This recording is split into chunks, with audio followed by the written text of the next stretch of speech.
Before we start today's episode, I would like to advise that the featured story is extremely disturbing and contains explicit and graphic content. Viewer discretion is advised.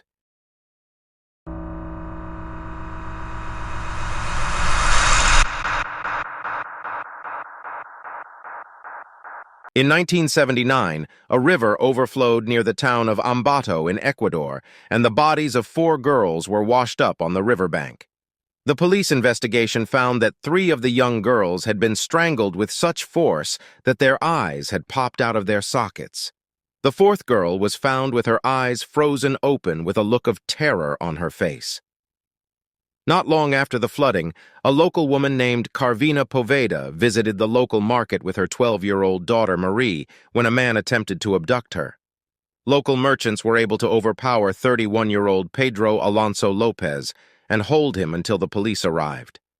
Once at the station, Lopez refused to speak with detectives, so he was sent to his jail cell with another inmate who was convicted of rape.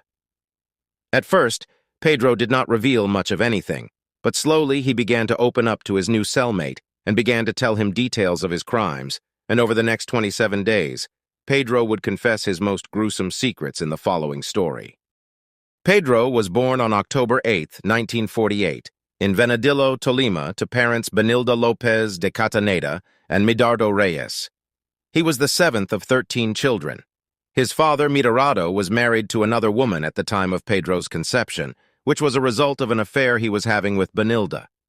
Pedro never met his father as Medardo was shot and killed 6 months before he was born when the grocery store he was in was attacked by a mob. Pedro's childhood was extremely volatile and traumatizing.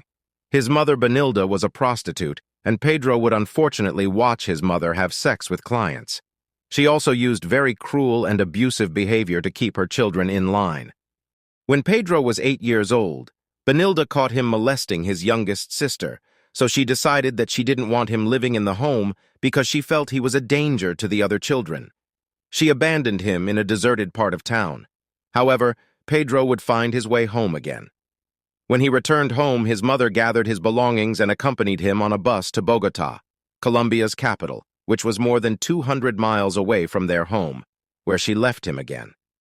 Days later, alone and hungry, he was found living on the street by a man that offered him a hot meal and place to stay. However, instead, the man took him to an abandoned house and repeatedly sodomized him.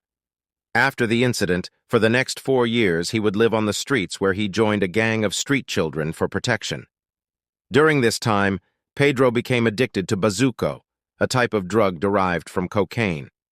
Eventually, an immigrant American family took him in and began attending a school for orphans. Just 2 years later, at the age of 14 years old, he ran away after being molested by a teacher. In 1969, 21-year-old Pedro had become a career criminal and had begun stealing cars to support himself. He was eventually caught and sentenced to 7 years in a Colombian prison. During this period of incarceration, he was brutally gang-raped by 4 other inmates. Pedro would immediately seek revenge and hunted them down, slitting their throats within the prison walls. The killings were ruled as self-defense, and only 2 years were added to his sentence. Upon his release from prison in 1978, Pedro began drifting throughout the northwestern area of South America, eventually arriving in Peru. This is where he began his heinous killing spree. During this period, he had killed over 100 girls, mainly street children from indigenous tribes. Pedro would stalk marketplaces where he lured away his young victims with promises of gifts and trinkets, such as hand mirrors. His young victims were usually between the ages of 9 and 12 and would follow him to his secret hideaways where he had previously prepared graves. Sometimes there were bodies of earlier victims lying in the shallow pits, and there he would rape and then strangle the girls.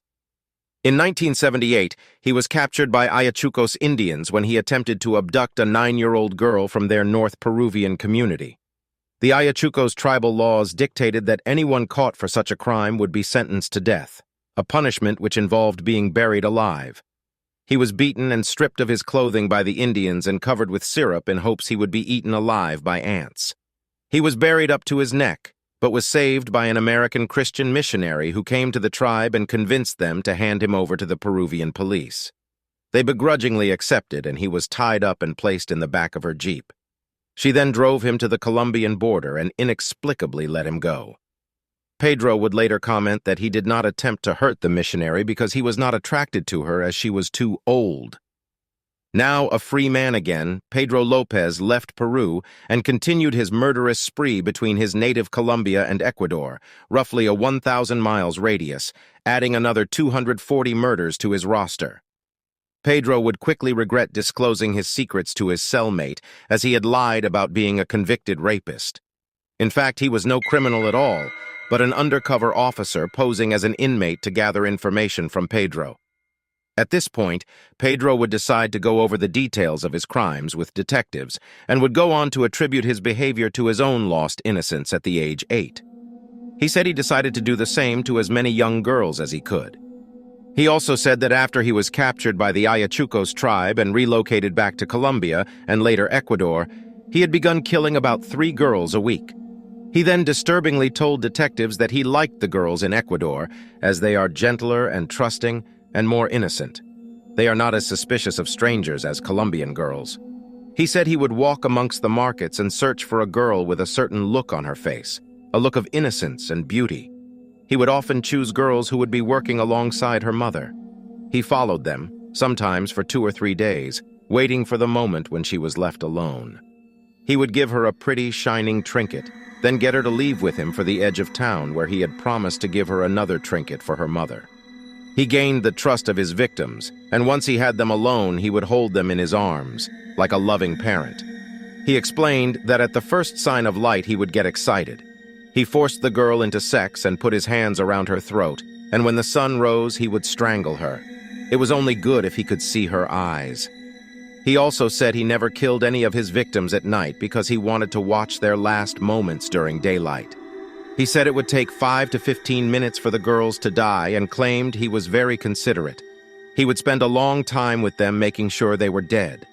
Pedro said he would use a mirror to check if they were still breathing or slit their wrists or throats to see if their blood was still pumping. If they somehow survived, he would strangle them again. He sometimes had to kill them all over again, he admitted. He also propped some of his victims up in their graves and spoke to them during bizarre and gruesome gatherings he liked to call tea parties. He often put 3 or 4 girls in a single hole and talked to them. It was like having a party, he said. But after a while, because they couldn't move, he got bored and went out looking for new girls. He then explained to detectives about the moment of death. There is a wonderful moment, a divine moment when he had his hands around a young girl's throat. He would look into her eyes and see a certain light, a spark, suddenly go out. He said that only those who kill would know what he means. He continued, "The moment of death is enthralling and exciting, and someday when he is released, he will feel that moment again. He will be happy to kill again. It is his mission." Pedro agreed to take police to some of the graves of his victims. Skeptical officers were soon under no doubt he was telling the truth when he led them to the bodies of 53 girls buried within the region of Ambato. Shackled in irons, he told police there were more graves and he offered to take them to locate more bodies. Ultimately, later in 1980, Pedro was convicted of murder and sentenced to 16 years in prison, the maximum prison sentence available in Ecuador at the time. He served his prison sentence at the Garcia Moreno prison near Quito and was released from prison 2 years early, on August 31, 1994. In an interview shortly before his release, Pedro described himself as the man of the century and said he was being released for good behavior. After his release, Lopez was deported to Colombia and was detained as an illegal immigrant on arrival before being handed over to Colombian authorities. Prosecutors were unable to make a case against him, and he was instead declared insane and committed to a mental hospital. Just 4 years later, in 1998, Pedro was declared sane and released on a $70 bail on the condition that he would periodically report to the authorities. On January 1, 1999, just after midnight on New Year's Day, he was taken from his cell under heavy guard. He was handcuffed and taken in a police van, followed by 2 escort vehicles for protection against possible retaliation from his victims' families, and driven to the Colombian border. There he was given a new shirt, shoes, a bottle of water, package of food, and a small amount of Colombian pesos, and set loose. The last reported sighting of Lopez was in September 1999, when he visited the National Civil Registry to renew his citizenship card. In 2002, Colombian National Police and Interpol issued warrants for his arrest over a murder bearing similarities to his. However, the warrant was deactivated in 2005. The whereabouts of Pedro Lopez after his release are still unknown to this day. It is terrifying to know that a man known as the Monster of the Andes and named the world's most prolific killer may still be alive and living amongst us. I'd like to take a second to thank you for tuning into Horrific Nightmares. If you would like to support this channel, you can leave a comment below and hit the like button. If you enjoyed today's episode, please share it with anyone you know who may enjoy it as well. And if you already aren't, I hope you would consider subscribing to the channel so that you won't miss any of my upcoming episodes. Once again, thank you for tuning in, and I'll see you next time.